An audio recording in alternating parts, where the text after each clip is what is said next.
Well, Brandon got a nail in his tire yesterday. We've come out this morning and he's got a flat tire, so Mike's helping him fix it up. We're gonna get it back ready and get out on the road for some more riding.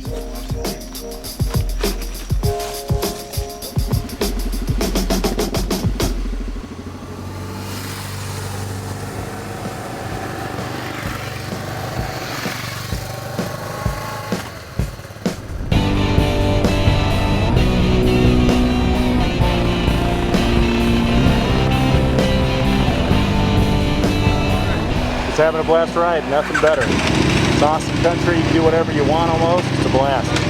Speed bumps or jumps, you can dodge anything you want. So like a slalom course, it's awesome. It's a blast to ride here.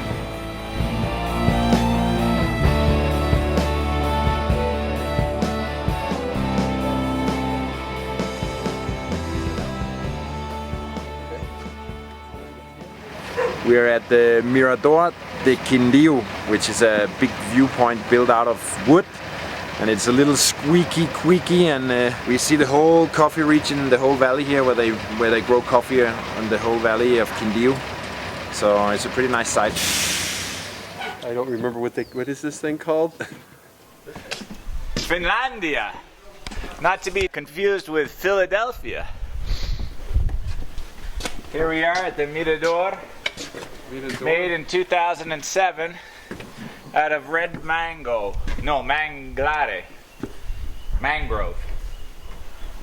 Spectacular view up here.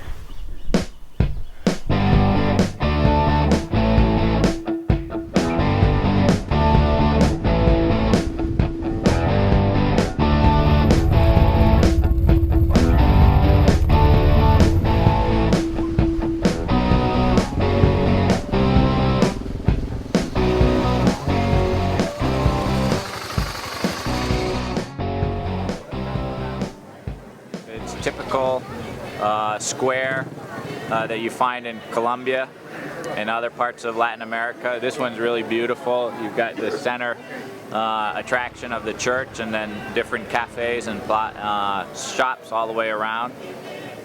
It's a great little one. The altitude is, I think we're about 2,800 meters, so the temperature is a nice, pleasant 76 degrees or so. You play the lottery? I do. It started when I first got here because the people who sell the tickets can't go home until they've sold all their tickets for the day. So at 8 o'clock one night I was on a plaza like this, and the guy had walked around about 6 times trying to sell the last ticket. So I finally bought it from him, and that ticket I won 1,000, and I got another ticket. And now this time we were at another plaza and we bought tickets, and I won 5,000, but he made me buy another ticket for 1,000. So now I have to wait for until tomorrow to see whether I've won the big one. I think. Oh, this one's 800 million. So I could buy a house with that. I still don't know if foreigners though are allowed to win the big numbers, or whether they just keep selling us these little tickets, but we'll see. We'll give it a shot.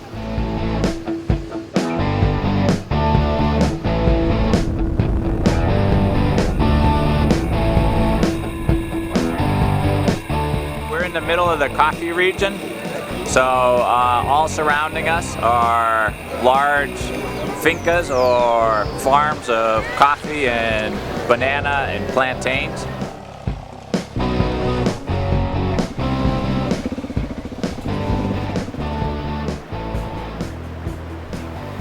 We're at a little coffee production place, I believe. They're going to show us the process of how to make a lovely cup of coffee. It's going to be very nice. Not smelling too much coffee though, you'd think it would reek of coffee here. Yo soy de New Hampshire, un pequeño estado aplastado entre el estado de Maine y Vermont y Massachusetts, donde queda la ciudad Boston. Sí.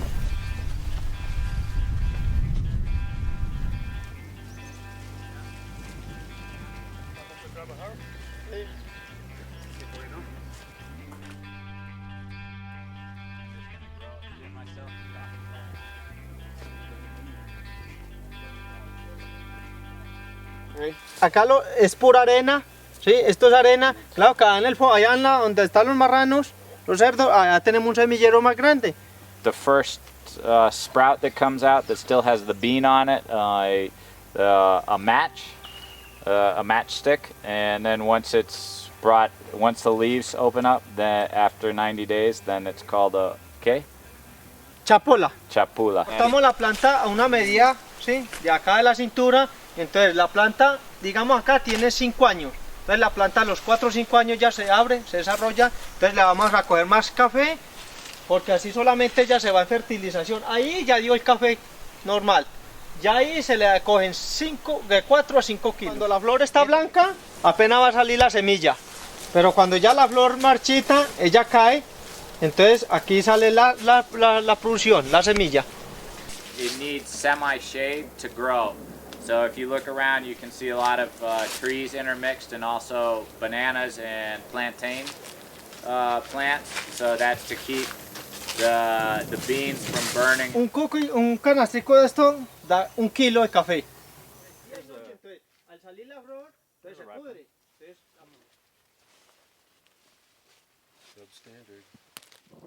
There it is. I'm about 1/100th of a kilo. Been picking for 20 minutes. Por lo que este grano ahí donde está, es muy poco la miel que tiene, ¿sí? Entonces es muy duro. Entonces, Okay. Mientras que este rojo tiene más miel, vea. ¿Sí? Entonces, ¿Más qué? Más miel. Ah, ok. Y el miel, La miel, el dulce. miel da el sabor. el sabor. These are the beans here on the inside, and those are the ones that'll get roasted. After 8 or 9 years, when the plant diminishes its production, then they cut it all the way back down to the trunk and let it regrow again. And 2 years later, it'll start to produce again. So once these are bagged,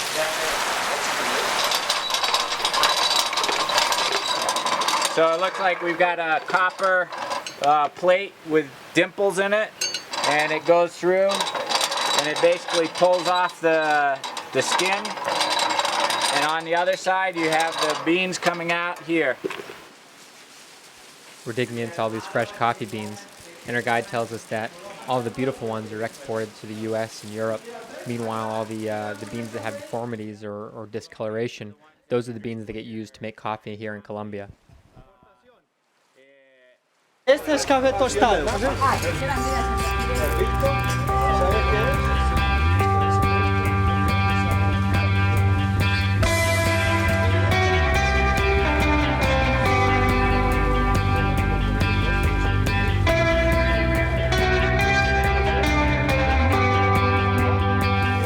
Great.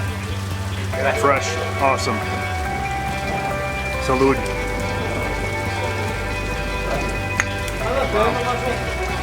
This is good stuff. From the source. It's unbelievable. Could very well be the best cup of coffee I've ever had. ¿Quién fue el primer persona a tomar un taza de café? Juan Valdés.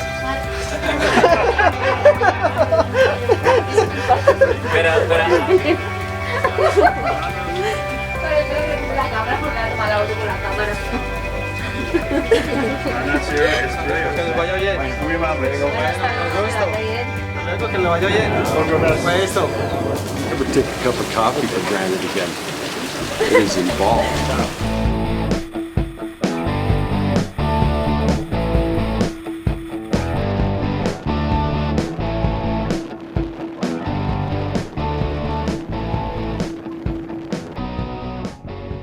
Tell you what, I think I'm coming to live here. I've seen a lot of this country, a hell of a lot of this country. I've never seen anywhere like this. This is ace. It's like Lord of the Rings. Like something off another planet, like something somebody made up. It just has an otherworldly vibe to it with all these weird great big tall trees with the, you know, the long stalks and then the great big palm up the top. Just a whole otherworldly vibe about the whole thing. I've been all over the place and I ain't seen nothing like this. This is ace. You don't get this shit everywhere. This without doubt is my outstanding point of the trip so far. This is just kind of unique. I mean, the combination of those really tall palm trees up in the high mountains is just something you don't normally see.